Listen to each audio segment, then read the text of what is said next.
Boa noite a todos. Vou pedir que todos tomem os seus assentos para a gente começar o último painel desse nosso primeiro encontro de líderes nacionais. Eu vou agradecer muito a Mônica, ao Luciano, ao Edu e à Luísa por terem aceito o nosso convite, por terem vindo nos prestigiar e por participar de um painel que, na minha avaliação, é fundamental. Aliás, vou dizer para vocês que o que me motivou a pensar nesse evento foi justamente a renovação política. Eu vinha conversando com o Luciano, temos um amigo em comum, o Júnior Dursko, do Madeiro,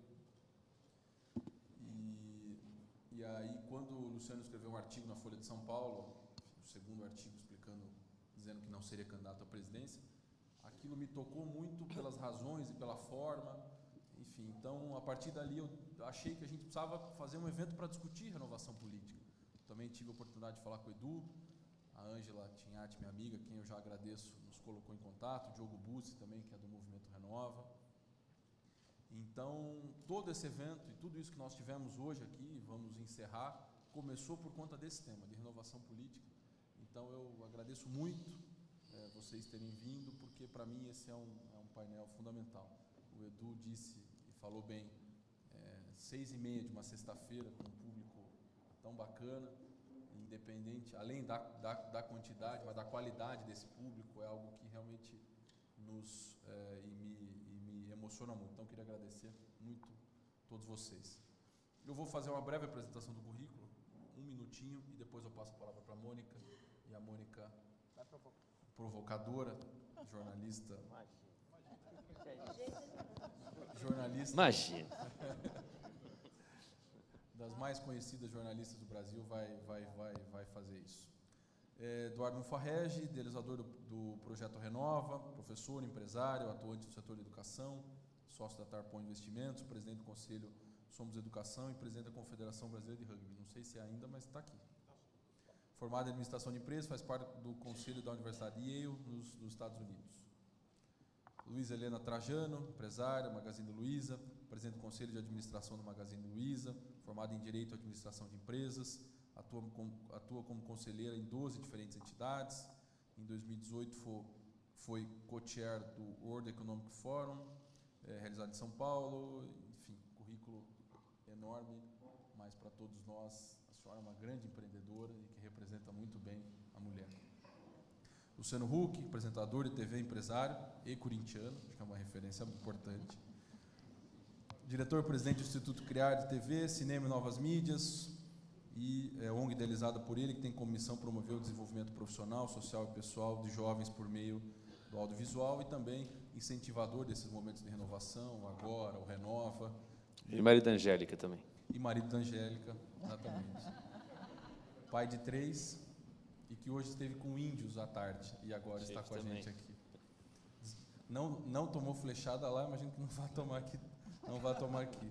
A partir da Mônica Bergman, jornalista, atua como colunista do jornal Folha de São Paulo, Rádio Band News FM, da Band News TV.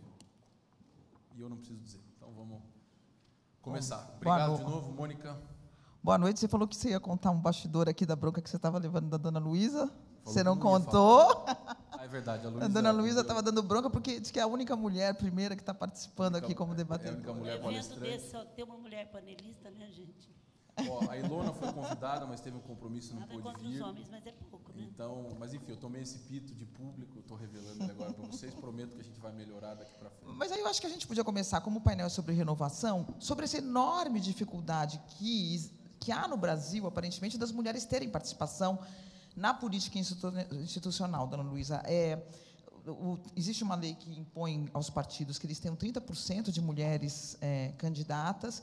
No entanto, o resultado, ano a ano, mostra que a maior parte dessas mulheres são laranja, né? São mulheres que não têm nenhum único voto. Mesmo no judiciário, quer dizer, a mulher tem uma participação política forte em movimentos sociais, entre empresários e tudo, mas ela não vai para o nível institucional. Como é que a senhora vê isso? Por que a senhora acha que isso acontece? Que em outros países, se a gente pegar a Argentina, tem até uma lei que impõe cotas não para os partidos terem candidatos, mas o parlamento tem que ter 30% de mulheres, está reservado só para mulheres essas cotas, mas quer dizer, por que a senhora acha que o Brasil tem essa dificuldade tão grande? Bom, agora mesmo eu tive com a secretária de... Primeiro, boa tarde, gente. Independente da bronca, Gustavo, parabéns pelo evento. Próxima vez você põe uns 20%, 30%, põe cota aí para mulheres, para poder melhorar um pouquinho. Combinado. Então, assim, eu tive agora com a secretária do Comércio e Indústria de Portugal, é a mesma coisa também. Então, não é só uma coisa do Brasil. Eu acho que são crenças limitantes. E por isso que eu sou totalmente a favor de cota. Cota é um processo transitório para acertar uma desigualdade. Eu convenço qualquer pessoa que é contra a cota. Porque hoje a gente tem 7% de cota de mulheres em conselhos. O nosso CEO, que é muito bom, que saiu, que está no vice-presidente Marcelo, ele foi convidado para 16 conselhos. Eu tenho uma colega que é tão competente quanto, não foi para nenhum. Não que ela queria, porque até saiu da empresa bem, mas mesmo que ela quiser, quer dizer, ela não foi convidada. Então, hoje tem 7% de mulheres em conselho. Se vocês tirarem as donas, o filho de dona como eu, cai para 2%. Aí fala de meritocracia, nós vamos levar 105 anos para ter 20%. Então, e mulheres hoje, eu vim, como ele falou, ajudei a coordenar de Davos, fui para o Peru, para o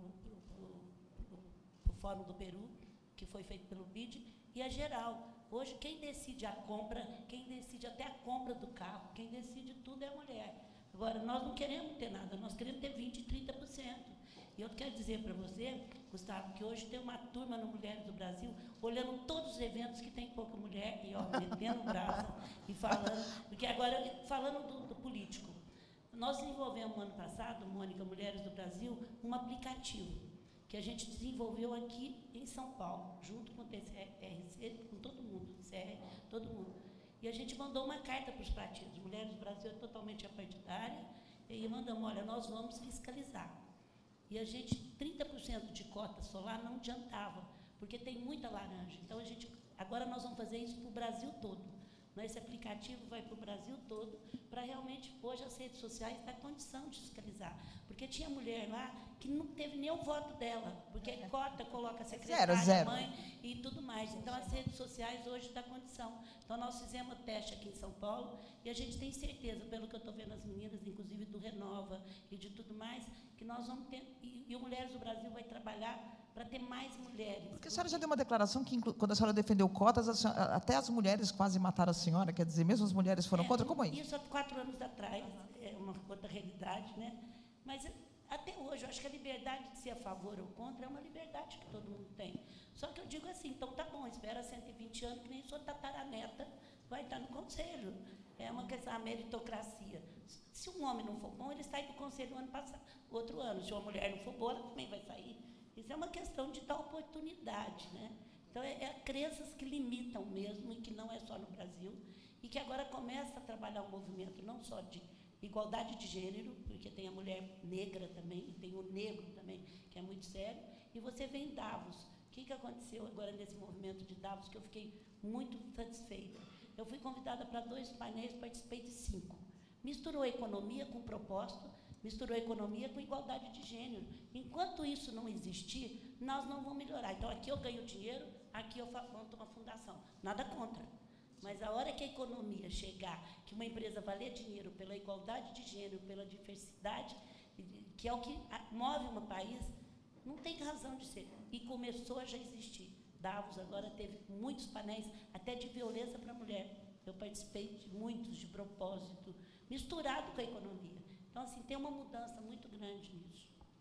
A senhora não pensa em ter uma participação? Porque a senhora foi convidada para ser ministra já. Não, então, mas eu acho que eu vou poder... A participação institucional, né? Que eu digo. Assim, começando o debate agora de renovação. A renovação eu acho super legal, mas me desculpa, gente, com o sistema político que nós temos aqui e a sociedade civil não atuar, dificilmente nós vamos renovar. Como é que a gente elege um ministro por partido político, a gente vem e fica quieto? Ó, se você não me dá esse ministério, eu não vou votar em você. A Mulheres do Brasil agora vai entrar. Ministro tem que ser, não importa que seja político, mas tem que ser cargo técnico, gente. Ele tem que ficar lá 4 anos. Ele não pode ficar lá 1 ano, muda, o partido exige que, não, esse ministério é meu. E nós ficamos quietas. Então, a sociedade civil tem que atuar. Eu não acredito se nós vamos conseguir fazer uma grande mudança se a sociedade civil organizada não apresentar um projeto de 10 anos para a educação. Não precisa inventar roda. Junta tudo que está aí, 10 anos está aqui. Todo mundo tomar conhecimento. Mulheres do Brasil têm e-mail e celular de todos os políticos. Quando é para o bem do Brasil, é 13 mil e-mail caindo na noite, é 13 mil WhatsApp caindo na noite, e é isso que vai funcionar, é uma sociedade civil organizada. Não tem jeito. Agora, só para terminar, eu vi alguns debates aqui antes, e quero dizer bem claro, é assustador o que a sociedade civil quer participar. É uma coisa incrível, gente. Esse lava-jato, quando a gente chegou no fundo do poço, no fim tem um amor pelo país. A gente abre um evento assim, no Mulheres do Brasil, cada dia nós temos 200, 300 pessoas na casa, e os homens ajudando também. Então, assim, a sociedade civil começou a despertar que o país é dela, que o país não são só dos políticos. Agora, eu acho que a gente pode passar para o Luciano, porque essa coisa da renovação, o Luciano simbolizou muito nesse ano, porque vai ser candidato, não vai, precisou escrever 3 artigos, né, Luciano, e quase foi. Ele ia ganhar, eu estou achando que ele ia ganhar. Depois eu vi um discurso dele. O problema não é ganhar, o problema é governar. Essa é a questão. O problema é ele conseguir governar. Eu queria, então... Isso que eu fiquei com dó dele. Apesar dos seus artigos... 1º de janeiro de 2019, né? Mas apesar dos seus artigos, você ter colocado algumas razões, eu acho que aqui poderia ser uma oportunidade para a gente entender exatamente o que aconteceu. Você ficou um pouco atemorizado com essa chance de ganhar, você achou que não tinha experiência suficiente para ser presidente do Brasil, porque, de fato, o Brasil é muito mais complexo do que apresentar um programa, do que ter negócios, né?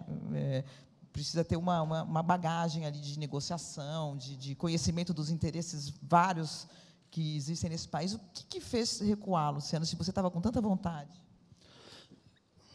Boa noite a todos. Obrigado, dona Luísa, sempre bom te ouvir. Muito obrigado, Gustavo, Du, Mônica.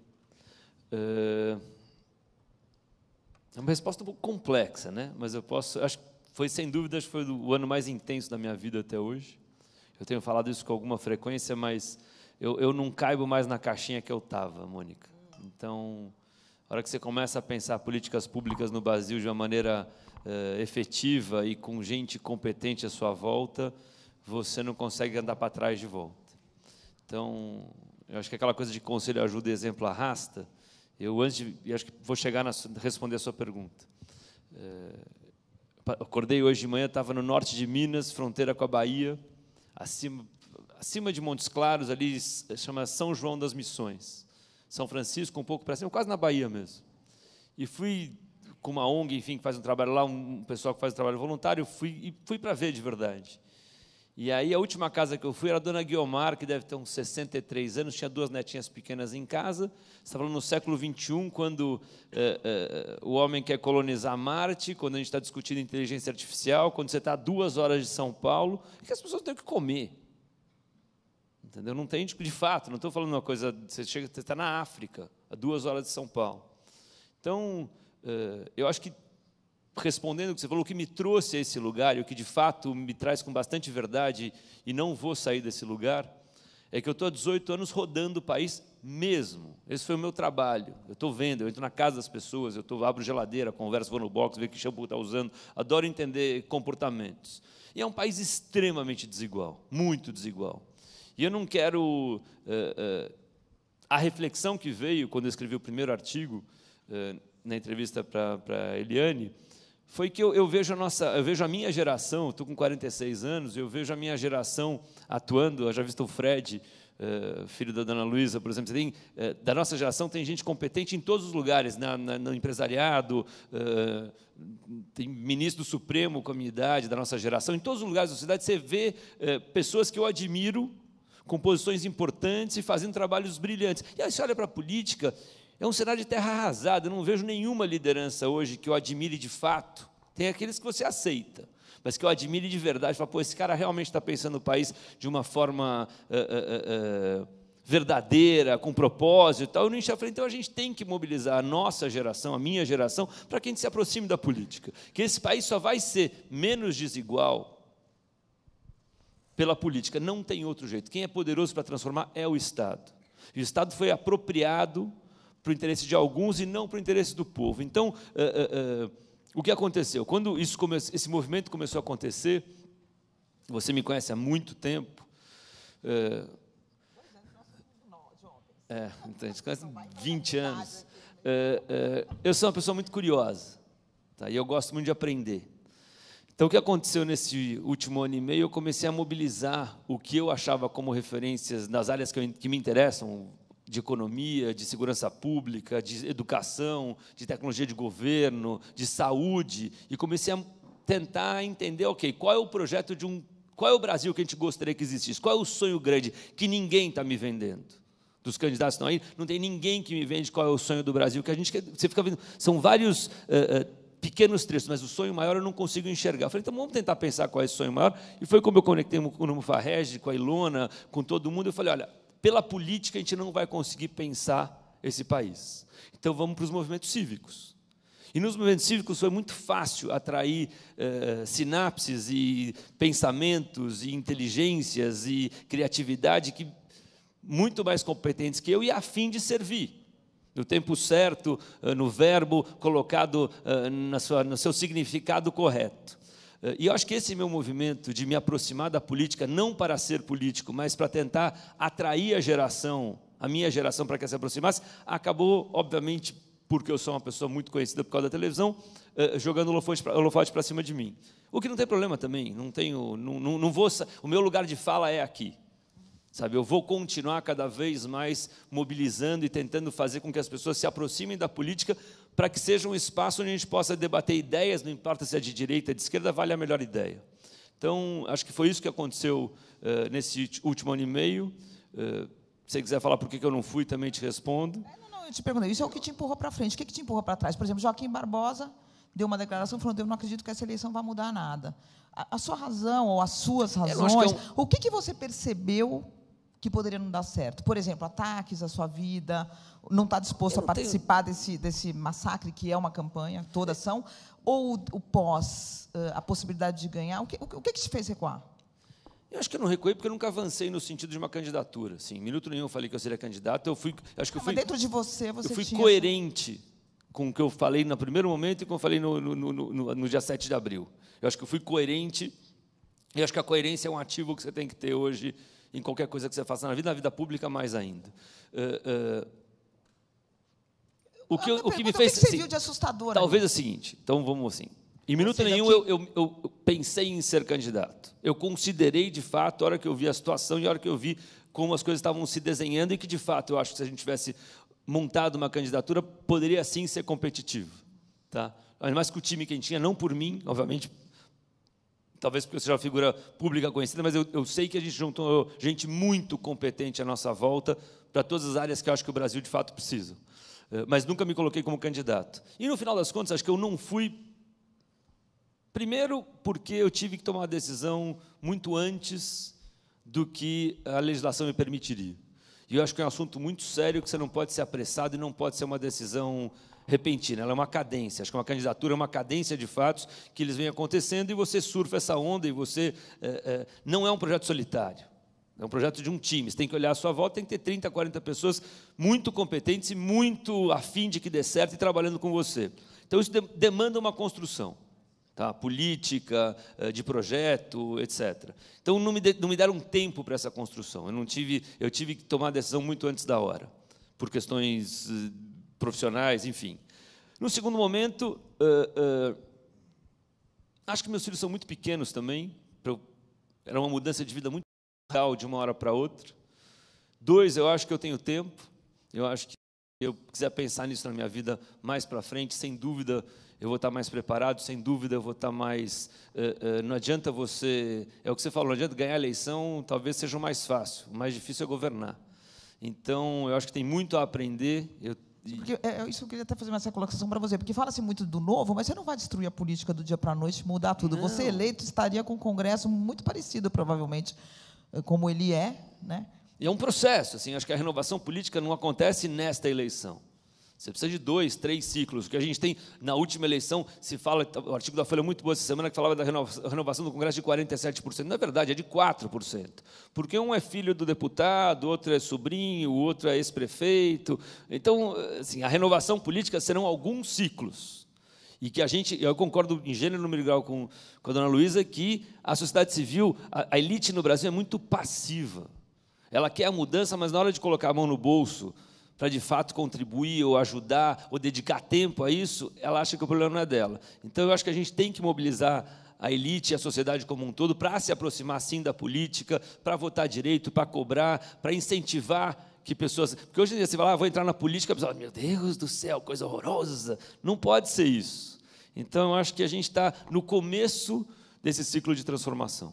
E, portanto, daqui a 4 anos você... Eu acho que eu vou... Nunca mais. Não. Volto mais, não sai mais. Mônica Bergamo é muito perigosa. Não, eu não falei isso. Eu falei... Eu estou te perguntando. Não, eu te respondo, então. Eu vou participar cada vez mais. Assim, acho que a gente está lançando só no Renova, a gente tem 130 candidatos, no Agora a gente vai ter mais 25, então, só o nosso movimento a gente está lançando 150 candidatos, que eu garanto a ética, mais ou menos uns 150 entre Agora e Renova. Então, e se pegar os movimentos cívicos como um todo, Mulheres do Brasil, Acredito, Ranking da Política, Agenda 21, Vem para a Rua, essa turma toda está curando gente. Então, a gente tem que olhar, porque acho que nesta eleição o nosso grande desafio é conseguir romper o sistema, porque o sistema hoje tem 1 bilhão e 700 milhões de reais geridos pelos políticos, para os políticos, com as legendas para quem eles querem dar, ou seja, o sistema é todo construído para que ele não seja renovado. Então, a sociedade civil vai ter que ter um olho enorme para tentar enxergar quem são esses candidatos curados pelos movimentos cívicos e fora desse universo, para tentá-los para tentar trazer para dentro. Acho que a gente pode, então, agora falar com o Eduardo do movimento. Pode falar melhor que eu disso. 150 pessoas que recebem a bolsa, é isso? Uma bolsa. E eu queria entender, mas uma coisa que, para mim, pelo menos, nunca ficou claro, acho que a plateia não tem essa... O que é que as pessoas são treinadas? Como é que é esse treinamento? Elas são treinadas... Aí eu quero te colocar... Porque fala-se muito nisso, é só 2% essa conta que foi feita, mas vamos supor, vamos pegar uma pessoa como a Marielle. Se ela fosse eleita deputada federal, como ela já teve cargo, ela não seria renovação? Quer dizer, o critério de nunca ter feito política, de nunca ter ocupado um cargo, talvez não seja um critério absoluto.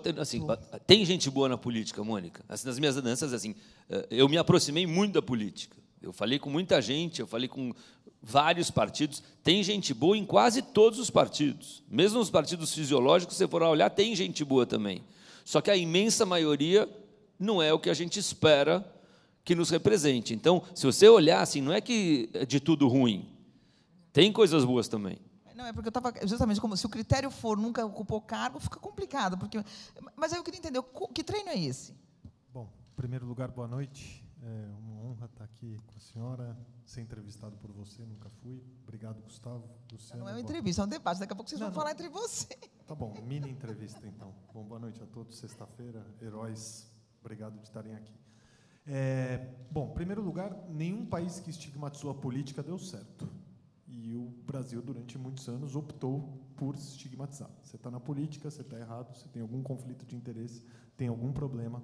Tem uma história interessante de um rapaz que até a gente trabalhou conosco e hoje está na nossa turma de formação. Ele é formado na Universidade de Yale, nos Estados Unidos, trabalhou num campo de refugiados na Jordânia, voltou para o Brasil, ele é de Bragança Paulista. Quando ele falou para a mãe dele que ele ia sair candidato a deputado, a mãe dele falou, pô, mas eu preferia muito quando você trabalhava no campo de refugiados. Ah, bom, não.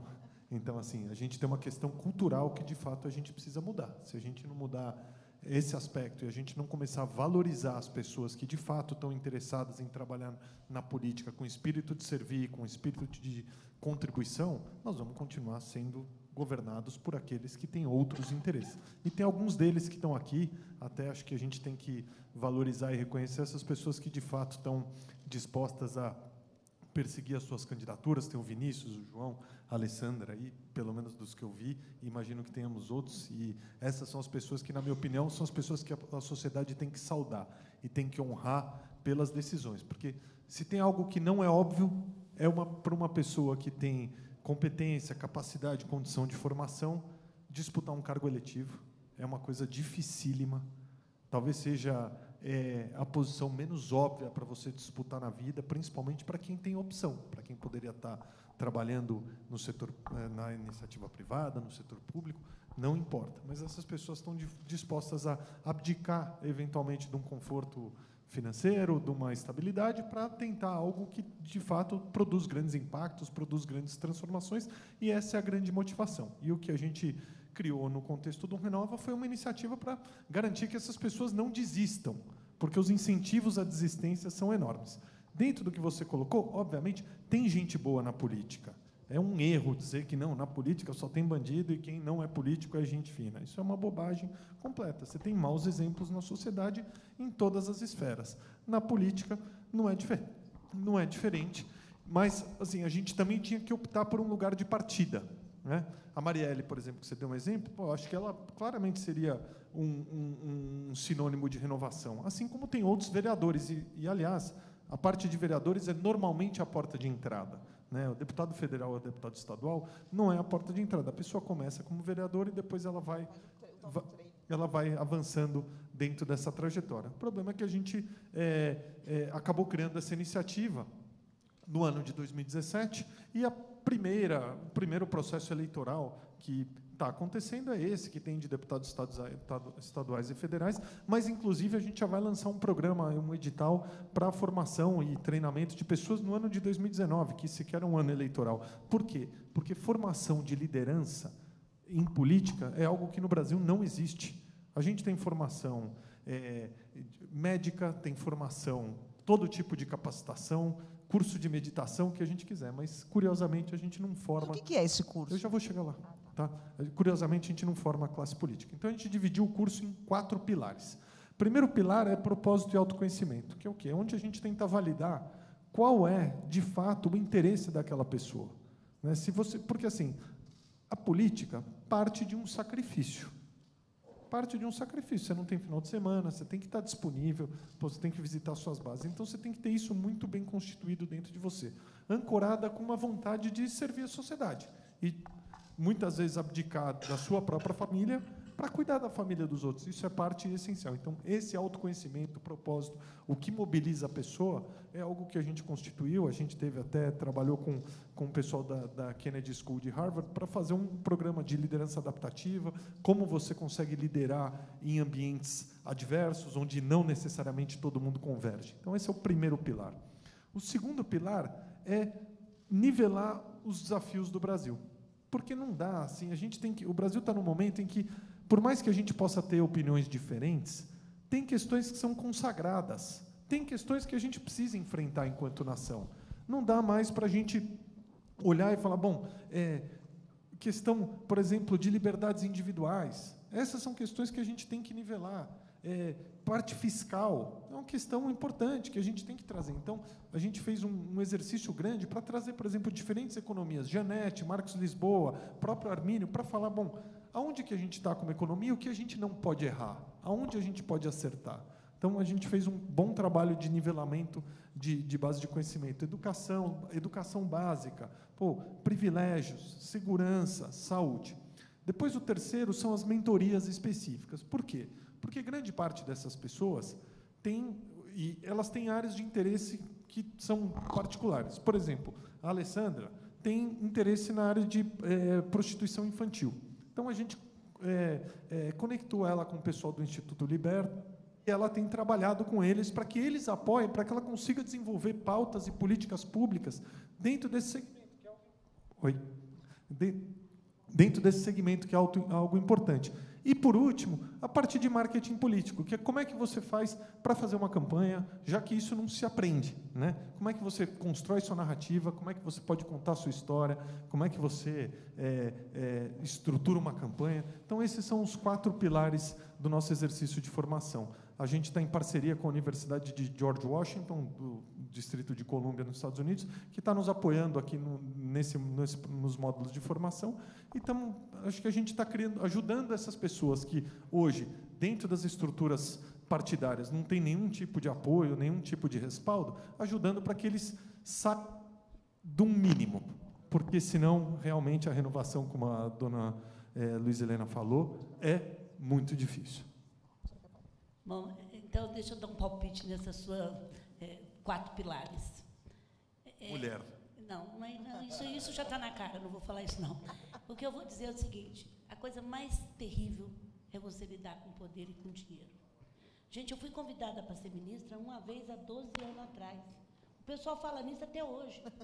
Política dá um poder, que é uma coisa, não é harmônica, não, em qualquer lugar que eu vou. Então, esses jovens têm que estar separados, e eles sabem, isso é o poder da empresa, as pessoas começam a ganhar dinheiro e ter poder, abrem mão, inclusive, da sua ética por causa do dinheiro e por causa do poder. Se nesses jovens não tiver um espírito muito forte do que é o poder, a política, eu tenho certeza, Luciano, que você sempre foi querido, tal, mas agora os outros falam, nossa, ele era candidato a presidente. E eu fiquei assustada, 40 anos de trabalho de empreendedorismo, fiquei mais famosa por ser convidada a ser ministra do que empreendedora. Então, assim, isso é muito sério, que a máquina é destruidora. E o poder que dá uma máquina política é muito mais do que o dinheiro pouco que eles não vão ganhar. Isso, olha, se não trabalhar isso, entra na onda. E são 3 coisas, eu acho. A segunda é a diversificação. Hoje a gente tem 10 pessoas, você vai no Ministério de Saúde, eles fazem uma coisa, o outro faz outra, outro faz outra. Todo mundo estuda educação. Ninguém junta o projeto num projeto para resolver. É a diversificação. Eles têm que aprender que tem que estar todo mundo no mesmo barco, remando na mesma direção, independente se eu estou fazendo criança, se eu estou fazendo outra coisa. Eu tenho que pensar no Brasil como um todo, num projeto global. Essa tem que ser a realidade. E a terceira é comunicação. Se não ensinar esse povo, eu nunca vi político comunicar tão mal na minha vida. Vocês podem dizer, olha, reforma trabalhista, gente, eu andei com esse livrinho 10 anos na minha vida, na minha coisa. Sabe quem introduziu a reforma trabalhista no Brasil? Foi o presidente do sindicato do ABC. Ele me procurou há 10 anos atrás e falou, Luiz, olha aqui está uma reforma. Eu amei tanto, que eu comecei a trabalhar essa reforma. Ninguém, falar em reforma trabalhista, eu estou falando aqui pela primeira vez. Sabe o que é isso? Como chama isso? Autonomia da vontade. Não prejudicou ninguém, gente. Um funcionário nosso trabalhava domingo, ele era obrigado a tirar 7 dias. Em 7 dias, ele era obrigado a tirar os 2 dias. Se ele tivesse uma doença da família de 15 dias, ele não podia. Ele não podia tomar medida nenhuma. Então, a primeira vez, eu tenho um canal interno que fala com os 40 mil pessoas, que eu falei em política dentro da empresa. Eu levei item por item para falar que não era reforma, não estava prejudicando nada, não estava prejudicando, a não ser os sindicatos que pararam de receber automaticamente, e é capaz até de voltar agora, não prejudicou ninguém, eles continuaram, e o governo vai lá, reforma trabalhista, a reforma da Previdência. Você já viu o que eles estão falando? Ninguém falou, olha, meu filho, se você não fizer com 40 anos, com 50 anos, você não vai aposentar. Olha, você acha justo os políticos que estão lá ter aposentadoria só porque trabalhou um dia para o resto da vida? Não fala isso para o povo. Esses dias teve uma reitora em Davos mesmo. Ela falou, vai ter que ganhar quem fala a língua, quem fala o que o povo entende. Agora vem assim, o povo está tudo contra a reforma da Previdência. Agora mesmo eu escutei um painel muito bem feito, fala, não pode nem falar na reforma da Previdência porque não vota em você. Agora, se eu fosse candidato, eu ia lá falar, tá bom, eu vou fazer a reforma da Previdência, porque eu quero tirar os políticos de ganhar, só eles poder aposentar e o povo não. Tem que falar uma... Então, comunicação, meu filho, é outra coisa, porque eles não sabem comunicar. A reforma política não existe, é autonomia da vontade. Eu tenho vontade, vou poder agir. E as pessoas têm vontade própria. Não, ficaram batendo nessa reforma trabalhista, e todo mundo falando que prejudicou alguém? Não prejudicou nada, 8 horas por semana. Se ele trabalhar mais, eu tenho que pagar até mais hora extra. Então, essas coisas a gente tem que mudar. Agora, poder e dinheiro, se não trabalhar, pode ser o melhor que for. O Luciano sabe o que é poder e dinheiro. Eu também sei o que é isso. É terrível, né, gente? Poder e dinheiro acaba com qualquer um facilmente. E é um mosquito que morde muito rápido. Acho que posso dar uma... Eu acho que o que a senhora falou, eu concordo com tudo, Luiz Helena, e não tem liderança, né? Eu acho que a falta da comunicação, eu acho que assim, se for tocar a sua empresa sozinha, você não vai fazer nada direito. A gente precisa ter gente mais competente que a gente à nossa volta e saber traduzir as necessidades para as pessoas.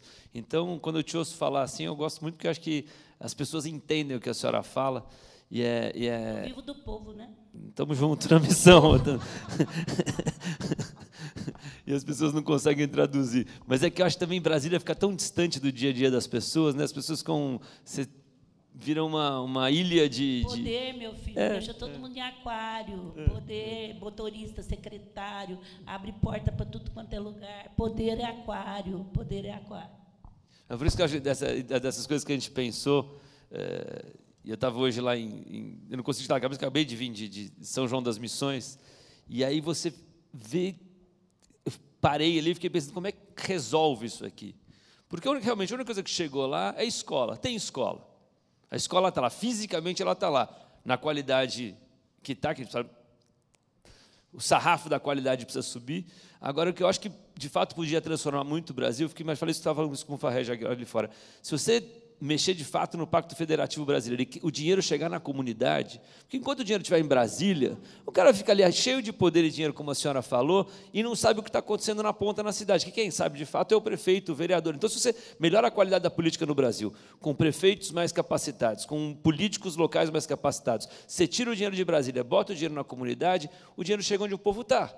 E você esvazia o que mais corrompe a capital federal, que é o excesso de dinheiro, o excesso de poder, e você descentraliza. Isso melhorou muito nos últimos 15 anos, talvez, no Brasil. Vocês, advogados aqui, sabem muito melhor do que eu isso, mas eu acho que isso que a dona Luísa falou, eu concordo. Se você mexer aonde está o dinheiro no Brasil, fazer o dinheiro chegar nas comunidades, eu acho que você tem uma transformação importante no Brasil.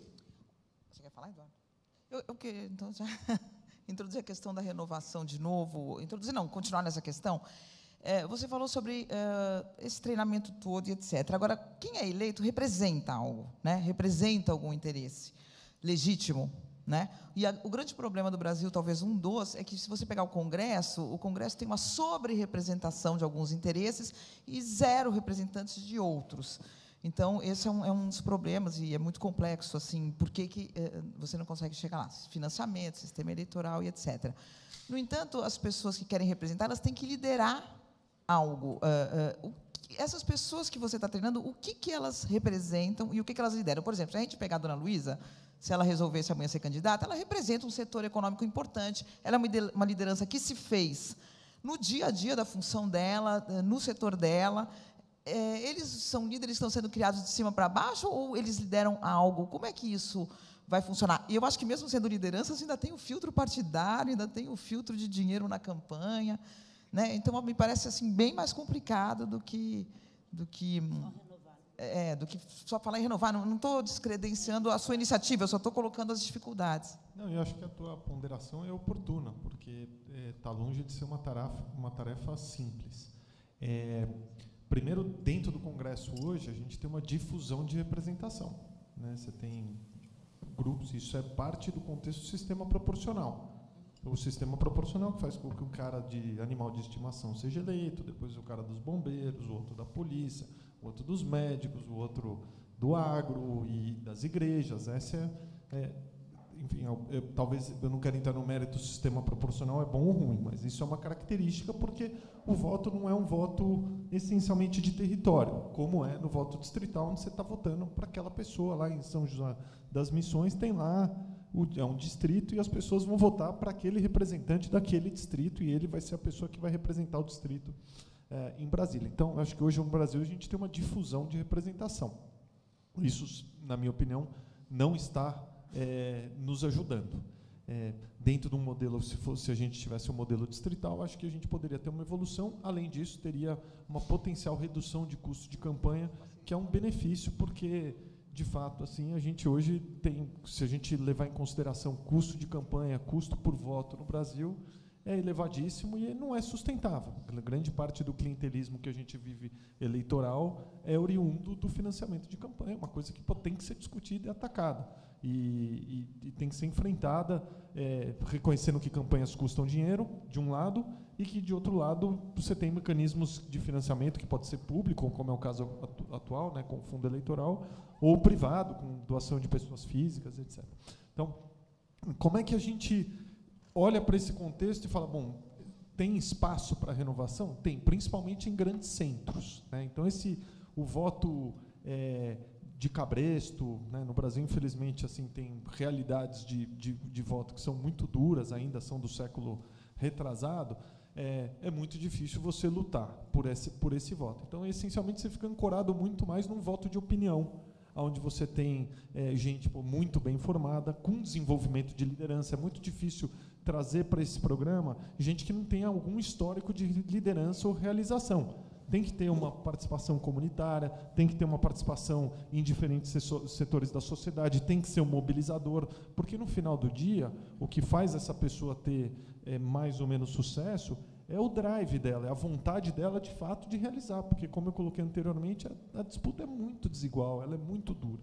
Então, essa é a primeira característica que a gente tenta identificar, quer dizer, capacidade de liderança, de mobilização, de aglutinar pessoas ao seu redor, de construção de ideias, de pautas, e, mais importante também, que eu acho que esse é um ponto que a gente acha que é fundamental, quando essa pessoa chegar em Brasília ou nas assembleias estaduais, se ela chegar no dia que ela quiser, porque não tem nenhuma obrigação de sair candidato, aliás, se ela sair, que ela se coloque no chapéu de sociedade, e não no chapéu de uma identidade, no chapéu do grupo, porque a gente, de fato, o que aconteceu é que hoje a máquina tomou conta do Estado, as corporações tomaram conta do Estado, e hoje muitas das decisões que às vezes são tomadas não levam em consideração o melhor interesse da sociedade, e sim, muitas vezes, o melhor interesse de grupos específicos. E essa é uma situação que é muito difícil a gente fazer perdurar. Tem uma coisa que eu acho importante falar, só para entender o processo que a gente fez, quando o Renova saiu do papel,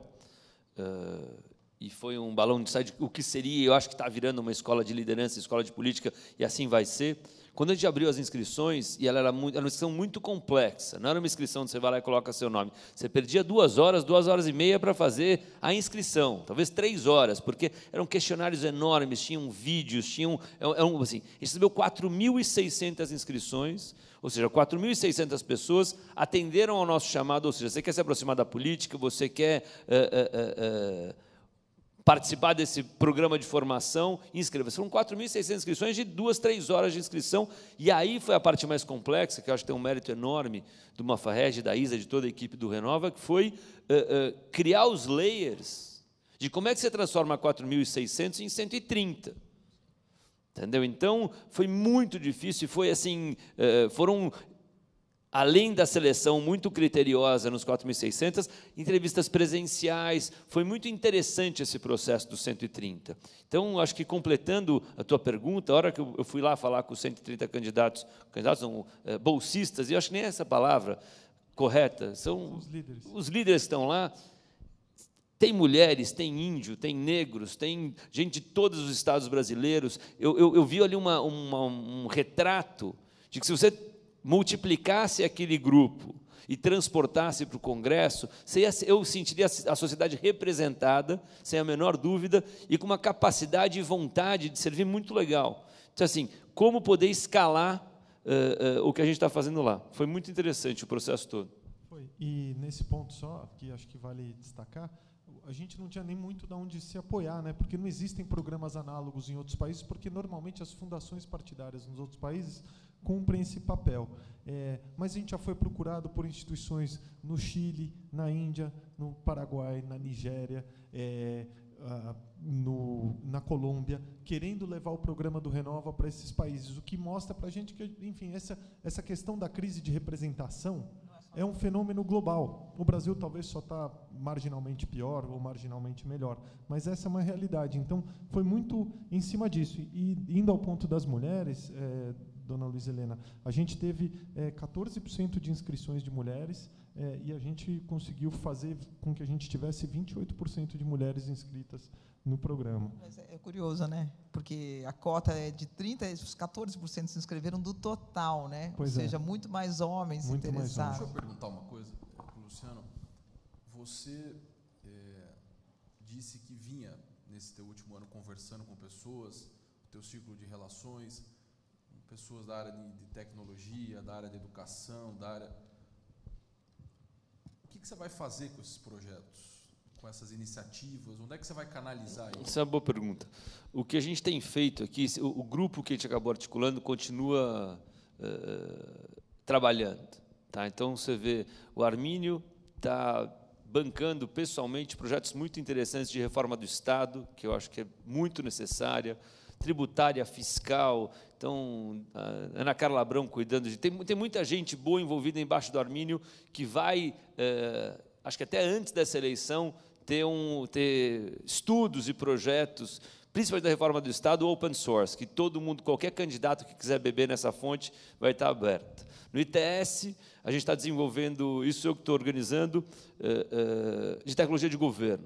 Quer dizer, você pega a história dos últimos 20 anos da sociedade como um todo, por onde a tecnologia passou, da imprensa ao varejo, ela revolucionou o jeito que a gente consome, o jeito que a gente vê as coisas, e no Estado ela fez muito pouco. Então, o ITS, que é o Ronaldo Lemos, a gente está organizando onde é que estão os dados do Estado. Ano passado eu fui fazer, eu dei a minha digital e tirei foto 4 vezes. Eu fui tirar passaporte, pegou todos os meus dados. Aí fui renovar a carteira de habilitação de novo. Aí fui fazer biometria outra vez. Aí qual foi a 4ª vez? Tem mais alguma coisa que eu fui fazer? Não, identidade, RG. Fui no Detran, no Rio de Janeiro. Então, você sabia, a gente tem que tomar cuidado, que já existe um cartão, que só não foi para frente por causa dos políticos, onde é o cartão único, que você não precisa inventar. Naquele cartão existe, está testado. No país está. Vou chegar. Não. Vou chegar lá. Se você pegar esse, é só pôr ele para funcionar. Que ele foi, é ministro? Espetacular. Você tira tudo da sua bolsa. Pronto, testado no Brasil. Bom, esse debate ministro já mostrou a relevância que um ministro entra para fazer uma Põe mais uma cadeira aqui para mim. Será bem-vindo. Põe mais uma cadeira aqui. Quando eu Desculpa, mas assumi, já está prontinho isso aí, ó. Quando assumi exatamente o que a Luísa está fazendo, ele está sendo implementado. Quando assumi a presidência do TSE, tinham 20 milhões de pessoas já biometrizadas.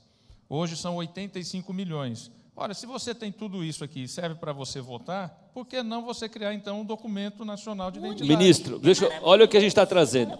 Vou terminar o que você falou até. A gente está fazendo... E só para concluir, isso foi aprovado a lei, foi regulamentado e está em fase de teste. Só que não tinha dono no Ministério, não foi para frente. Essa é a verdade.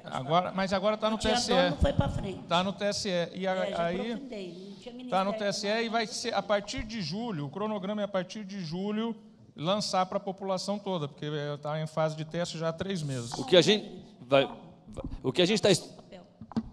está estudando, então, vou terminando assim, tecnologia é uma loucura. O que a gente está trazendo, está fazendo um evento agora, dia 6 e 7 de agosto, aqui em São Paulo, que a gente está trazendo 60 iniciativas de tecnologia de governo e como a tecnologia conseguiu fazer o Estado ser mais eficiente. E um dos caras que está vindo é o ex-presidente da Estônia, que a Estônia tem 1.300.000 habitantes, fez o Digital ID deles há 12 anos atrás, e hoje todo cidadão da Estônia que nasce é uma figura digital, onde ele tem tudo. E no celular, sem emitir cartão, baratíssimo, sem altos custos. Mas, ministro, então eu te faço a pergunta, esses dados no Brasil estão espalhados por todos os lugares possíveis. Eles poderão ser juntados todos nesse documento nacional de identidade com um QR Code. Esse QR Code, inclusive, o TSE já está com discussões com a ANAC, com é só para dar o exemplo de uma funcionalidade. Com a ANAC, porque é o seguinte, você vai pôr o check-in nesse documento. Então, ao mesmo tempo que vê a sua identidade, Luísa, já vê o seu voo. Eu já estudei ele, ministro. É uma beleza. Luciano, eu vou te dar uma opinião, se você me permite. Pois não. Todos esses departamentos que eu estou fazendo em Mulheres do Brasil. A coisa mais inteligente nossa hoje é não inventar a roda. Por exemplo, nós agimos no atacado e no varejo. No varejo, a gente pega uma escola lá e vai dar óculos e vai ver como é a escola. Atacado. Nós estamos com um grupo estudando o sistema de saúde. O melhor que existe chama SUS. Só é igual ao Canadá. Aí tem 1000 estudos de SUS. Eu não preciso, é só eu juntar. Porque tem 1000, eu só estou te pedindo, junta. Você sabe quanto estudo de economia de Estado está sendo feito, que a Armino está fazendo? Deve ter uns 500. Então, mas... E agora é junta, porque senão nós vamos fazer mais um. Mas o problema é que no Brasil, quando as pessoas pensam diferentes, elas não têm sinergia, elas têm alergia uma da outra. Então, você é uma pessoa capaz de juntar, então, eu sou capaz de juntar. Então a gente vai juntar. Então, uma chapa aqui. Não, você não quer ser candidato, mas então, o que existe. Terminando assim, esses estudos todos, quer dizer, e voltando, a Luiza Helena falou de saúde. Saúde tem um grupo todo, não é possível que a tecnologia, o SUS, não tem que construir nem hospital, nem escola no Brasil, tem que melhorar a qualidade. É isso que estou falando. Então, você tem que contratar melhor, avaliar melhor professor e médico, tem que criar um sistema inteligente que conecte as coisas. Então, todos esses estudos estão sendo feitos e vão ser abertos a quem quiser. Estou pedindo para você juntar com o que já existe. Tá bom, combinado. Hashtag Junta Luciano. Junta Luciano. Agora, Luciano, com essa É muito difícil fugir da ideia de que você vai ter aí um papel para frente, que você mesmo está disposto a ter, talvez não eleitoral, mas ter um papel aí. Aí vocês falam de juntar. Com que forças você conversou ou tem conversado? Porque o Armínio Fraga, o bem ou mal, ele representa um tipo de pensamento. Você tem outros pensamentos econômicos no Brasil. Aí eu queria saber se você está conversando com... Eu acho que a gente está... Eu posso falar o que eu concluí das conversas, Mônica. Eu acho que está muito em voga esse pensamento liberal. Tudo agora tem que ser liberal. Tá? Então, eu acho que a gente precisa construir um país que ele seja eficiente e que ele seja afetivo. Não adianta você achar que a dona Guiomar, que eu acabei de sair lá de São João das Missões, semi-analfabeta, com 6 filhos e 4 netos em casa, e que vive de Bolsa Família, você fazer uma economia liberal na Faria Lima, você não vai incluir a dona Guiomar na sociedade jamais. Então, assim, eu acredito num país aberto, sim, eu acredito no Brasil aberto unilateralmente, eu acredito como um polo de inovação, com tecnologia, fazendo um país de fato eficiente, mas se você não tiver um olhar de verdade para a desigualdade no Brasil, uma vocação social de verdade para que você... A dona Guiomar não vai sair do Bolsa Família, esquece. Mas é muito injusto a gente chegar aqui, eu sentado com 70 anos falando com você aqui, e os netos da dona Guiomar precisarem ainda do Bolsa Família. Então, eu estou muito com a dona Luiz Helena, é o seguinte, ou a gente faz uma transformação no Brasil, que você... As coisas de economia é meio beabá, assim, você começa a ouvir todo mundo, é meio... Obviamente, tem as cabeças que eu não concordo, estatizantes, que o Estado... Eu não acredito, eu acho que o Estado tem que ser necessário, se ele é grande ou pequeno, não importa, ele é necessário. De resto, vamos fazer uma educação decente, uma saúde decente, é o básico. Então, respondendo assim, eu não... Obviamente, você se conecta a pessoas que entendem, que você já conhece e que você admira, ou que você tem ideias parecidas. Mas todas as pessoas que eu coloquei à minha volta, eu acho que são pessoas que têm uma vocação para um olhar mais igualitário. Entendeu? Não é um olhar do mercado, é um olhar de como é que a gente pode, através do nosso esforço, fazer o país ser um pouco mais justo. Essa questão, essa pergunta que você fez... Se tem alguém que tem experiência aqui no Estado brasileiro, é o senhor, né? E você poderia dar essa colaboração da dificuldade da renovação. Exato. No painel anterior, nós debatemos um pouco isso, que foi exatamente, no Brasil, o Estado veio antes da sociedade civil. Nós tínhamos um país escravocrata, você não tinha... O maior tempo de escravidão do mundo foi no Brasil. Exato. Então, a sociedade civil vem depois. E essa discussão, por exemplo, renova... O Luciano, que deixou de ser candidato, mas tem um projeto aí, então ele vai fazer um trabalho na sociedade civil. O Brasil precisa de menos Estado e mais sociedade civil. É isso que eu estou pregando. Só através dela vai ter a transformação. E sem inventar roda. A sociedade civil vai ocupar a política. Que já existe. Vamos lá. Eu vivi uma experiência agora com a violência para a mulher. Eu sempre trabalhei violência com a mulher no nosso movimento de mulheres do Brasil. E achei que ela estava muito longe de mim. Até que, há 6 meses atrás, uma mulher, gerente da nossa loja de Campinas, linda, foi morta canivetada pelo marido com o filho do lado. Eu fiquei até muito mal, porque eu levo tudo para a empresa e eu não tinha levado isso, que eu estava longe.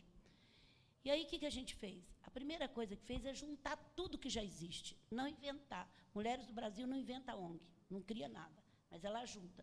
Aí a gente foi juntar tudo que já existe. E tivemos 3 propostas muito claras. Primeiro é furar a nuvem, é fazer que isso existe muito mais próximo da gente do que a gente pensa. Então, a gente reuniu e eu saí fazendo filme para o YouTube, para tudo quanto lugar, porque o marido morreu, a gente pôde falar, porque se ele não tivesse morrido, alguém matava ele. Então, era difícil. E a segunda, o que era? Era realmente você mobilizar os presidentes de empresa. Então, dia 19 de junho agora, eu estou fazendo um café da manhã na Luiza Labs, que é um lugar que todo presidente quer conhecer, mas montando um roteiro, porque quando as empresas montam, você resolve. E juntamos todos os movimentos, Maria da Penha, tudo que existe, políticas públicas. Não abre sábado e domingo uma delegacia de mulher. É o dia que ela mais apanha. Então, tem que juntar todo mundo para fazer políticas públicas. E aí você junta todas as ONGs fortes que trabalham com isso, todos os movimentos, liderados pela Mulher do Brasil, porque não cria, e vamos fazer a política pública. Você imagina todo mundo pressionando e mandando e-mail e WhatsApp para vereador, para deputado de madrugada, para senador. Nós aprovamos cota para mulheres em conselho assim. Fomos 50 mulheres para Brasília, batemos na porta de porta, explicava o que acontecia, e meio de madrugada, WhatsApp de madrugada, 13 mil mulheres mandando coisa para lá, os maridos ajudavam. É a sociedade civil envolvendo numa causa para o Brasil, e não para partidos. E eu só queria, antes de terminar, perguntar uma coisa para você. Os seus candidatos vão entrar em partidos que já existem, que muitas vezes eles são contra. Concorda comigo ou não? Vocês estudaram, eu tinha começado a estudar com a USP, ser partido independente? Porque existe uma lei que pode fazer isso.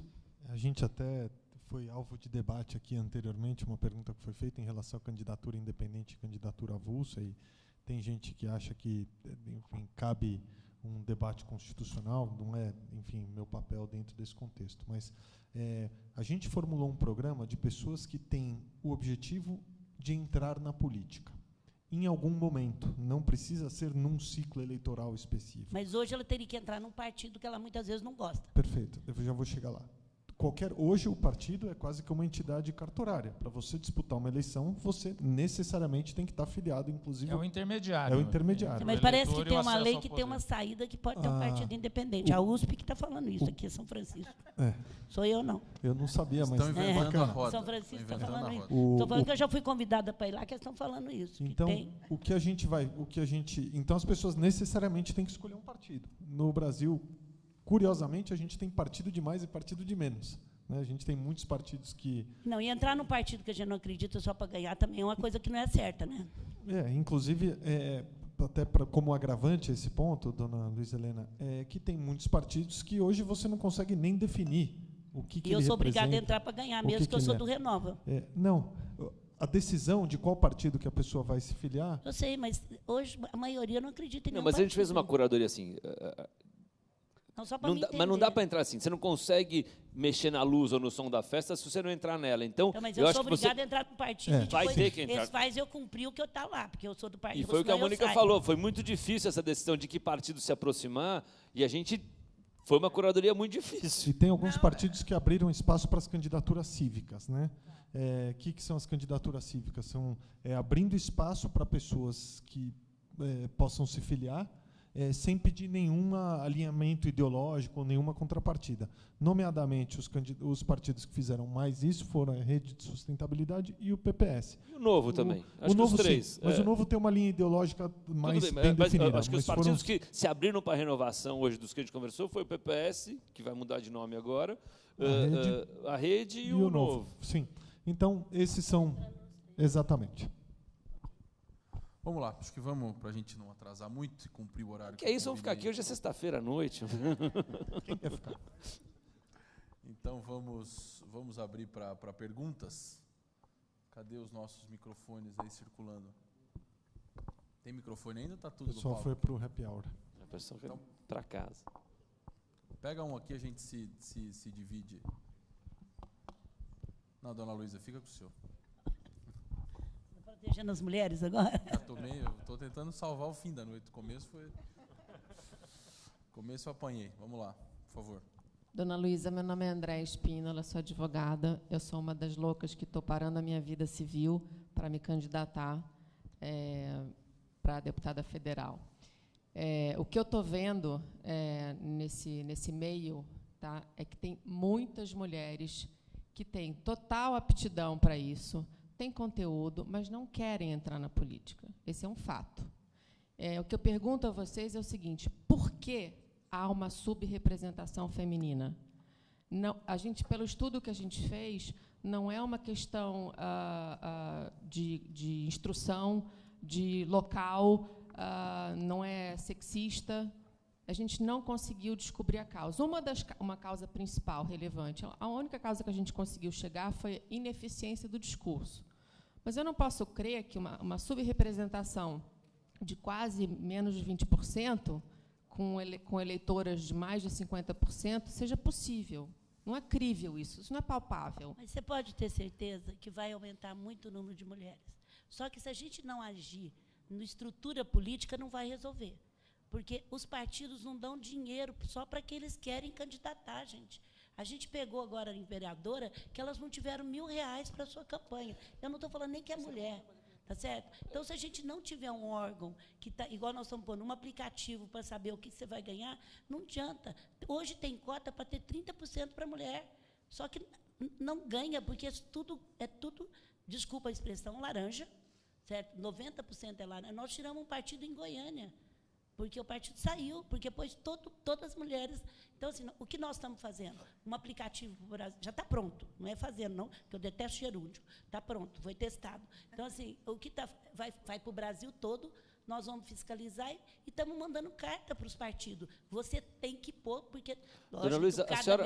não colocando que nós vamos pôr laranja, não falar que eles põem laranja, mas falando, vocês tomam cuidado, porque vai ter. E vocês veem o que vocês vão dar de verba, porque nós estamos... Hoje, as redes sociais, dá para a gente saber se é laranja, se não é, todo mundo está fiscalizando. Então, se a gente não começar a dar estrutura dos partidos, é crenças limitantes, gente, contra mulher, negro, e não é por mal, são crenças que foram carregadas. Mulher não serve para isso, mulher não serve para aquilo. Isso a gente está... Eu acho que nesses 3 anos nós já rompemos muito no mundo, não foi só aqui. Porque agora também, se a empresa não tiver propósito, não tiver diversidade, o cliente também não vai comprar. A senhora vai fazer doação para a campanha esse ano, Dona Luísa? Hein? A senhora vai fazer doação para a campanha? Se eu precisar, eu sempre doei fisicamente para quem eu acho que merece. É isso que eu queria fazer. Para quem eu acho que merece. É isso que eu vou fazer também. Eu nunca deixei de não doar fisicamente. É isso que eu vou fazer. Eu acho que é a contribuição que a gente tem. Mas mais do que eu doar, eu tenho que dar estrutura para esse país funcionar. Não adianta conseguir pôr dinheiro lá. Gente, a estrutura política está errada. Eu aceito ficar 2 meses sem um ministro, porque o partido não aceitou, não pôr o ministro e aquele lá não serviu. Eu fico quieta. Você fica na sua empresa, você coloca um CEO na sua empresa só porque alguém mandou, e você tira ele só porque alguém mandou? Não tem cabimento, e nós tudo estamos quietos. E é isso que eu quero terminar a minha fala, para dizer, a sociedade precisa ser protagonista, minha gente. E nós precisamos largar de futurista. Vamos trocar. Diagnóstico todo mundo tem desse país, eu quero trocar por agorista. É agora. Agorista é um termo que eu estou usando muito. Não tem que ser futurista, é agorista. Vamos fazer agora. Vamos parar de dar... Você senta num debate, todo mundo dá diagnóstico. Esse dia eu comecei o BID, todos os governadores que passou lá, porque o mundo, porque a América Latina, eu cheguei e falei, para de diagnóstico. Todo mundo sabe qual que é o problema, concorda comigo ou não? Tem que agir. Então, eu quero terminar te agradecendo e dizer, agorista, parabéns a vocês aí. Vou aqui para casa, deixa a Dona Luísa ir para casa, coitada. Acabou. Mas eu acho importante, deixa eu só dizer uma coisa, eu acho importante aquilo que o Luciano falou, em relação à sua doação pessoa física, porque eu acho que um movimento possível e bacana também é esse, porque as pessoas têm medo de doar. Eu vou fazer isso publicamente. Então, eu acho bacana isso, por duas razões. Primeiro, agora é uma beleza. Mas não adianta assim. Luciano, empresa no doar foi uma beleza, gente. Eu concordo. Porque é pressionada o tempo inteiro. Eu só acho também que você tinha que doar para um partido só. Essa coisa de você doar para todo mundo não existe. Entendeu? Não, mas é bacana, em primeiro lugar, para desmistificar. Então, eu acho que você, liderando esse movimento que veio fazendo, doar e abrir, dou porque acredito, dou porque quero, eu acho que é bacana, porque nós não temos essa tradição brasileira de doação de pessoa física. Também aqui o cara doava para todos os partidos, doava para todo mundo. Quando você doa para todo mundo, você não acredita em ninguém. Posso fazer? O crowdfunding talvez venha para resolver um pouco isso, ainda que também a gente não tenha tradição, e o único crowdfunding que deu certo na campanha municipal foi do Freixo, no Rio, arrecadou quase 2 milhões, mas era uma doação muito específica, uma doação ideológica. E a segunda coisa, Edu, em relação a essa situação da doação, eu conversava muito com o Diogo Busco, que é meu amigo, aliás, deixo aqui também o agradecimento pela ajuda dele, pela intermediação com você, junto com a Ângela, mas é porque sem dinheiro não se elege. A democracia tem custo, a política tem custo, então é importante, Dona Luísa. Eu não sou candidato, não estou pedindo dinheiro. Advogo para vários. Vou falar já que a dona, sendo agorista, Dona Luísa, sendo agorista, o que estamos fazendo neste momento, o Edu e Leandro Machado, a gente está juntando todos os movimentos cívicos, não todos, quase todos, mas até agora a gente tem 16 movimentos cívicos já organizados. Está chegando em 20, então você também está juntando todo mundo, inclusive mulheres do Brasil. A gente está lançando, antes da eleição, que foi onde a gente gastou uma grana, etc., e fizemos, a gente vai fazer um movimento para chamar Todos pela Renovação, tá? Juntos pela Renovação, na verdade. Onde a gente vai centralizar toda essa curadoria de candidatos, a gente vai fazer o Tinder do voto, Tá? Então, de todos esses novos candidatos, você vai ter um aplicativo, uma inteligência digital, que vai ser um site também, que você vai entrar e você vai responder 5 perguntas, você vai falar quais são as tuas plataformas que você acredita, qual é a região que você mora, enfim. E ele vai te ajudar a encontrar nessa enorme curadoria que foi feita os candidatos que não vão ter tanta grana, porque não vão ter fundo partidário e não estão nos partidos grandes, que não tem tempo de televisão, enfim. Então, vai ser uma forma de você encontrar novos candidatos e saber exatamente quem são eles, entendeu? Então, isso estamos fazendo agora. Luciano, eu também queria te pedir uma coisa. Eles precisam largar de gastar tanto dinheiro para marketing político. Isso também tem que mudar, gente. A internet hoje é um instrumento muito barato. É milhões e milhões de dinheiro do povo que é gasto nesse marketing político. O papel que é jogado fora. Precisa parar de gastar esse mundo de dinheiro. Então, não adianta pôr dinheiro também a gente não saber como é que eles vão gastar. Hoje a internet, num custo muito baixo, ela expõe coisa muito mais do que qualquer outra. Mas o Brasil, assim, mas isso é um pouco delicado também, que a internet no Brasil, o streaming no Brasil é muito... Você que pensa. Mais vai ser meme para você ver. Sim. Vai ser meme. Vai ser meme. Ele já foi. Já fui vários. Vai ser meme. Mas Vamos ele lá, é conhecido, Mônica. Eu não era tanto. Vai ser meme. A Mônica quer Vai ser meme. Eu queria fazer só um complemento sobre isso, antes da próxima pergunta. Aqui, Mônica. Alguns beijos da senhora foram interessantes. Não, mas espera aí que a Mônica quer fazer uma introdução. A gente já roda para aí. Pode falar. Eu queria fazer uma pergunta aqui para todos. Amigo, o ministro está com alguma preferência. Se eu não fizer isso, eu vou ter problema no Supremo. Eu vou ter que... Pode falar. Pode ser primeiro, ministro? Então vai. Obrigado. Luísa, além de ser fã, eu sou muito agorista também, tá? E empreendedor Endeavor. E, além disso, sou pré-candidato a deputado federal pelo Partido Novo aqui em São Paulo e com muito orgulho do agora, Luciano. Obrigado. E a dificuldade, a pergunta para vocês dois, Luiz e Luciano, quando a gente vai no chão de faca, quando a gente vai na periferia falar com o povo e a linguagem, olha para a gente e fala, puxa vida, mais um. Aí, ó, é um monte de mentira, isso aí não vai dar certo. Como fazer o povo brasileiro acreditar que dá certo, que esse ano é o ano da inovação, ter aquela pontinha de esperança que, puxa, vão dar um voto de confiança para essa turma que nunca participou da política, nunca foi filiado a nada, é empreendedor e quer ir lá por propósito, para deixar sua marca e ajudar o Brasil. Bom, se você não ganhar essa eleição, eu vou te dar a sugestão para a próxima. É trabalhar junto com eles no dia a dia. É estar junto com a comunidade. No Mulheres do Brasil, nós temos um comitê só de mulheres líderes de periferia. Só de periferia. Junto. Sabe quantas vezes eu já fui para o sertão? O Luciano vai gravar, mas eu já fui eu. Ele vai e faz um trabalho muito bonito. 50 vezes. Sabe quantas vezes eu sou super conhecida em Paraisópolis, mas não é agora, não. É para você ver a realidade. Então, se você não ganhar, eu te dou uma opinião. Esteja junto com o povo no dia a dia. Pega um trabalho em algum lugar no dia a dia. Senão, a gente não vai conseguir falar a língua. É liderar um movimento lá dentro. É liderar um movimento para juntar. Você vai em Paraisópolis, tem 100 pessoas, 100 ONG fazendo serviço, gente. Cada um vai lá, um dá isso comida, todo mundo dá tudo comida todo dia, dá a cesta base todo dia. Tem que juntar isso. Não é fácil. Porque as ONGs do Brasil também, isso é verdade, elas não trabalham em rede, né? A ONG do outro lado da rua, eu acho que ela é concorrente. Não, eu fui uma vez trabalhar no bairro em Franca, a primeira vez que eu aprendi, graças a Deus, há 12 anos. Fui ver, faço pesquisa no bairro. Na segunda-feira tem 5 entidades que dá sopa. Na terça tem 8 que dá sopa. E não tinha um trabalho de turismo. Aí não adianta, isso que eu quero te falar. Nós temos que trabalhar na base. Eles têm que saber que você está trabalhando, que você está junto com eles, que você não está falando só. É isso que a Mônica falou, é história. É contar história. Sabe? Eles vão votar, eles vão mudar pelo exemplo. Não vai mudar pela palavra. Não vai. Pela palavra, ninguém pode até... Aí muda pela palavra quem dá o dinheiro, quem oferece uma coisa lá para eles. Mas a mudança interna é pelo exemplo. Não é pela palavra, gente. Não é. Luísa, eu queria só convidar você... Tomara que você ganhe agora. Estou torcendo. Tá. Mas... Então ajuda nós, por favor, tá bom? Vão gravar vídeo, botar na rede social, que a gente usa muito bem isso. A juventude usa isso. Obrigado. A Luísa falou de comunicação e eu vejo aqui que ela é uma comunicadora nata, né? E uma sabedoria e a cultura incrível. E eu vou fazer perguntas exatamente na área de comunicação. E por quê? Porque eu assistindo esse painel, eu estou conhecendo tantos projetos que eu nunca tinha ouvido falar. Nunca tinha ouvido falar. coisas concretas, coisas que existem, coisas que já são do aqui e do agora, usando a sua expressão que adorei, agorista.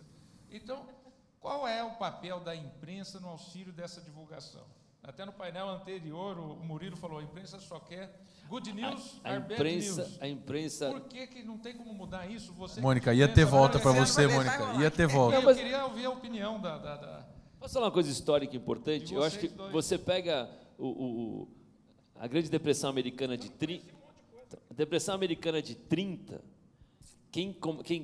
nesse momento, 1929 e 30, a indústria do cinema se reúne, e Warner Brothers ainda, e foi quando nasce o sonho americano, que foi o papel da imprensa importante, falar, olha, ou a gente vai resgatar a moral do povo americano, ou ninguém vai fazer isso pela gente. E a imprensa no Brasil, é engraçado isso, quando você se aproxima da política, a tendência é destruir a sua alma, ela não quer nem saber se tem alguma coisa boa. Assim, como é que ela te desconstrói antes que você possa falar qualquer coisa positiva? Então, óbvio que assusta as pessoas. Entendeu? Assim, eu nem cheguei perto, porque eu tomei de porrada de coisa que é absolutamente desnecessária, que vira manchete, vira página de jornal, coisas irrelevantes, assim, coisas que, do jeito que você coloca, parece que foi um crime enorme, que não é nada. Então, eu acho que a imprensa tem, sim, um papel, primeiro, de iluminar as novas candidaturas, quem quer se aproximar da política, ajudar a construir um discurso positivo, ao invés de destruir de cara, que aí ninguém chega perto mesmo, vai ficar só a turma que está aí, que a gente não acredita. Eu acho a imprensa tem um papel fundamental nesse momento da renovação, que ainda não entendeu. Eu não sou tão romântica como a Luciana, não. A imprensa só vai mudar quando parar de dar ibope. Eu fui dar uma palestra para a Rede Globo faz uns 3 anos, falei, gente, para de falar mal no Fantástico, só mostrar negativo, que a gente está desligando, porque domingo à noite ninguém quer negativo mais. Vocês concordam comigo? Não. Então, a hora que parar de dar ibope, que a notícia ruim parar de dar ibope, vai mudar. Porque ibope dá só na notícia ruim, gente. Notícia boa não está dando ibope. Não, pelo menos eles estão achando que não está dando. Mas já vai estar dando ibope, Mônica. Você dá notícia boa, que o povo está gostando. Então, o povo está gostando. O povo está gostando. O povo não quer mais. Tanta coisa boa nesse Brasil, né, Luciano? Você que viaja, tanto empreendedor maravilhoso, tanta. Gente, sobrevivemos a uma crise econômica e política, agora uma das piores que já existiu. Porque foi a política junto, gente. Então, nós sobrevivemos isso, sabe? O povo é um povo guerreiro. Agora, todo mundo fala, a gente mesmo fala assim, nem parece que é no Brasil, me dá uma antipatia isso. Vê uma coisa boa, fala, nem parece que é no Brasil, né? Nem parece. Muita coisa boa. Não, Edu, deixa eu te perguntar uma coisa. Você que enfim, atua muito no mercado financeiro, iniciativa privada diretamente, essa qualificação do pessoal do Renova, porque um dos nossos temas aqui desse painel também é sobre o reflexo econômico da política. E o Breda, sentado nessa cadeira que você está, falou muito bem hoje de algumas iniciativas do Ministério Público, sem pensar um pouco no reflexo econômico das ações que toma. Você está preparando o pessoal para isso também, para entender esse link entre política e economia? Como é que é isso? A gente tem tentado, e eu acho que o que a gente aprendeu, ao mesmo tempo, foi que quando você sai da discussão ideológica, eu sou de esquerda, eu sou de direita, eu sou liberal, eu sou progressista, e você vai para os problemas reais, a convergência é gigantesca.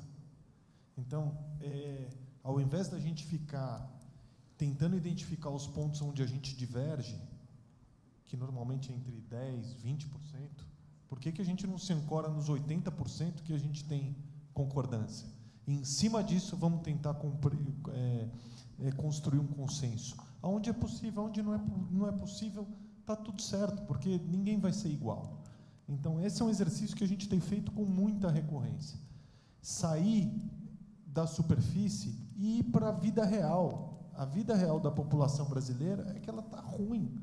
O Brasil está num momento hoje em que ninguém está feliz. A gente tem esperança, eu concordo 100% com a dona Luiz Helena, e acho que o Luciano traz isso também muito. Isso é muito importante. O Brasil tem força, resiliência, capacidade para sair da posição do lugar onde ele está.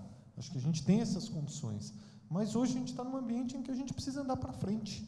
Isso é o mais importante. E o tempo também é o senhor da razão. A gente tinha um bônus demográfico que talvez hoje a gente não tenha mais, a gente tinha um percentual de despesas recorrentes sobre o PIB que hoje não permite quase nada sobre investimento. Então, essas reflexões são muito importantes. Se a gente quer fazer com que chegue lá em São Miguel das Missões, com que o Estado chegue lá, a gente tem que liberar recursos de outras frentes.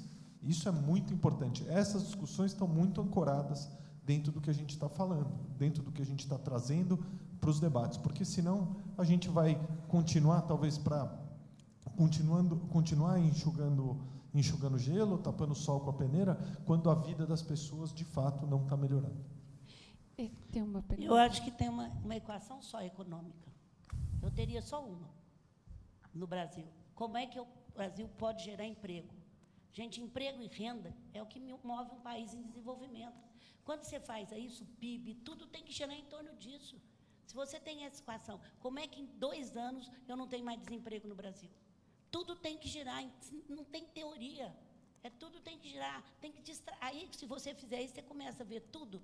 Porque esses dias a professora de Harvard falou, a gente fica se batendo em PIB, botando economista para estudar isso, e não vê a causa simples. Se você falar como é que... Gente, tem coisa mais digna depois da saúde do que o emprego? Me responde. Não tem.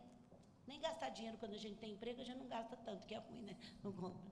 Agora, só para falar do Brasil, o Brasil tem que construir 20 milhões, olha o mercado desse país, 20 milhões de casa própria em 10 anos, para ter um nível de igualdade social que países que têm.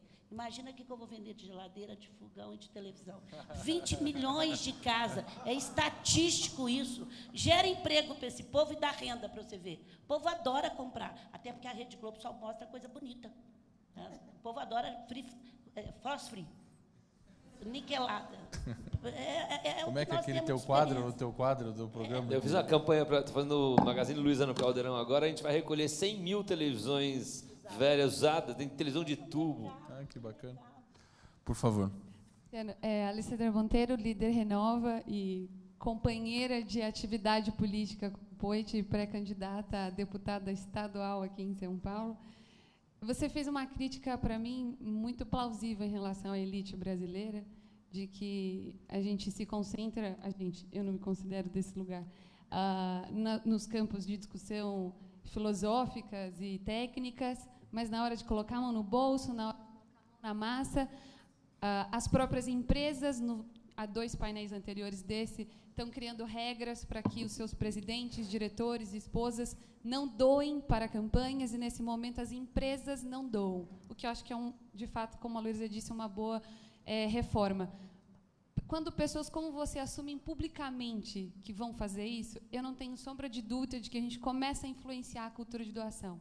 Mas, já para essa janela, você é um exemplo, o Edu é um exemplo, quando a Luísa se coloca nesse lugar, é um exemplo. O que mais fazer desse lugar de pré-candidato que sabe que campanha de mobilização social, por si só, tem um teto.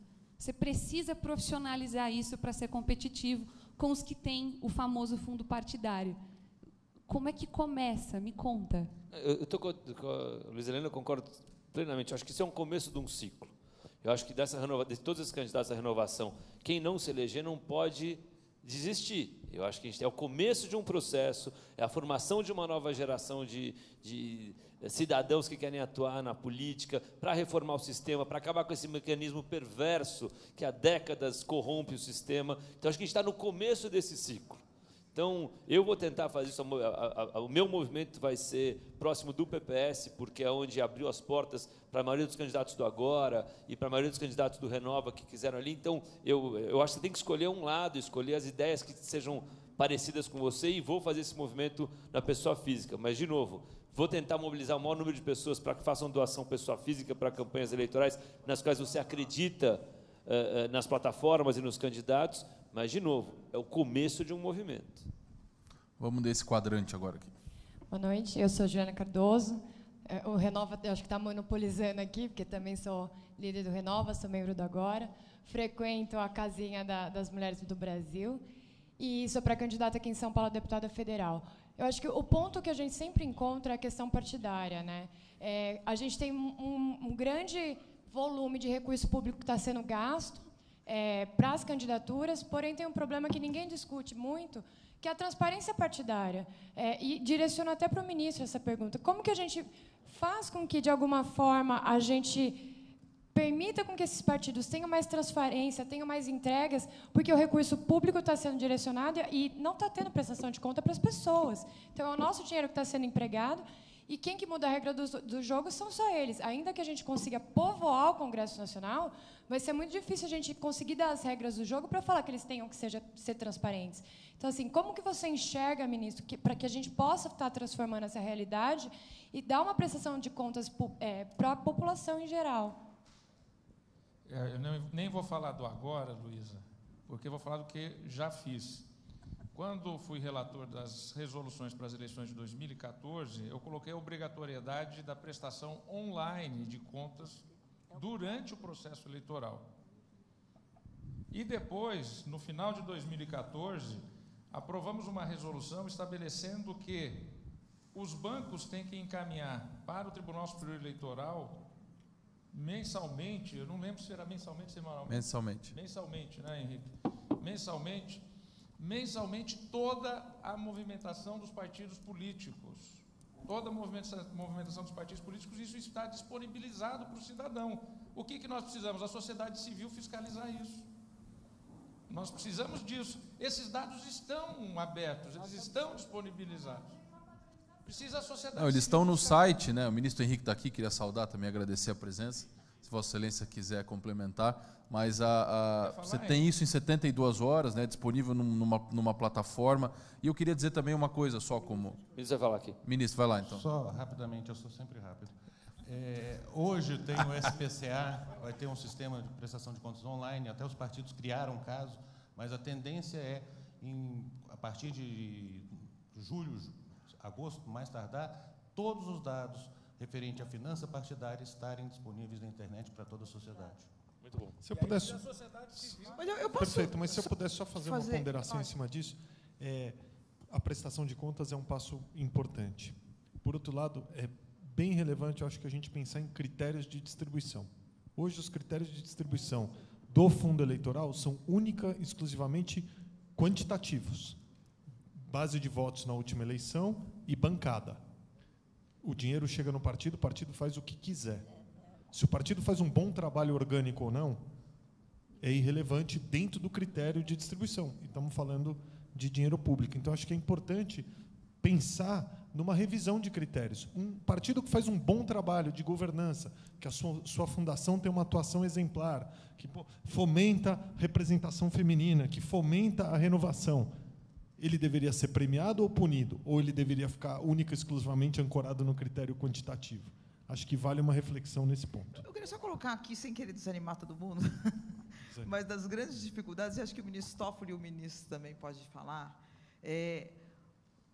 o Brasil talvez precisasse de uma reforma partidária, tá certo? Quer dizer, os partidos... Com 28 sim, partidos não tem como ser. Por isso. Mais do que 20. Não, mas aí você tem algumas regras agora de cláusula de barreira tal, que tendem a diminuir isso no longo prazo, né? O número de partidos. Mas eu acho que não é só um problema de número de partidos, não sei, o senhor sabe muito mais que eu, por isso que eu estou só provocando para o senhor falar, quer dizer, os partidos hoje não têm obrigação de fazer primárias, não tem uma vida partidária, porque se você tivesse uma vida partidária, todas essas pessoas Henrique, sobe aqui. Elas se juntariam, ministro... Vai pegar uma cadeira aqui.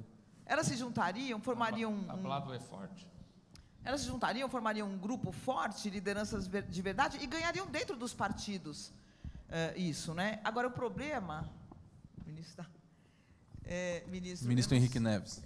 Como é que você faz uma reforma partidária, sendo que quem está para fazer as leis não interessa, é beneficiado pelos partidos do jeito que eles estão?